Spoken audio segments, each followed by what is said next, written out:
എരുമപ്പെട്ടി നെല്ലുവായ് ശ്രീ ധന്വന്തരി ക്ഷേത്രത്തിലെ വൈകുണ്ഠ ഏകാദശിയുടെ ഭാഗമായുള്ള കലാ-സാംസ്കാരിക പരിപാടികൾക്ക് തുടക്കമായി.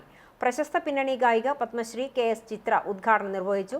Cochin Devaswom board president doctor M K. Sudarshan അധ്യക്ഷത വഹിച്ചു. ദേവസ്വം ബോർഡ് മെമ്പർമാരായ Premraj Chundalath, M B. Muraleedharan, panchayat president S. Basanthlal, Cochin Devaswom board commissioner S. Udayakumar, Cochin Devaswom board deputy commissioner Sunil Kartha, Thiruvillwamala group assistant commissioner K. Kala, Devaswom officer പി.ബി. Biju എന്നിവർ സംസാരിച്ചു. തുടർന്ന് പ്രശസ്ത സിനിമാ താരം ദിവ്യ ഉണ്ണിയുടെ നേതൃത്വത്തിൽ നൃത്തസന്ധ്യ അരങ്ങേറി. 2025 ജനുവരി 10 വെള്ളിയാഴ്ചയാണ് പ്രശസ്തമായ നെല്ലുവായ് ധന്വന്തരി വൈകുണ്ഠം ഏകാദശി.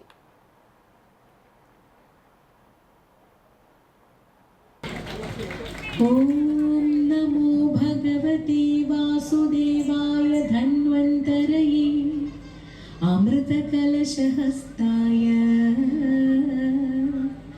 സർവാമയ വിനാശനായ ത്രൈലോക്യനാഥായ ശ്രീ മഹാവിഷ്ണവേ നമഃ.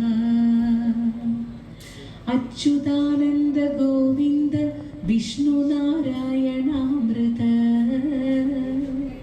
രോഗാന്മേ നാശയാശേഷാനാശു ധന്വന്തരേ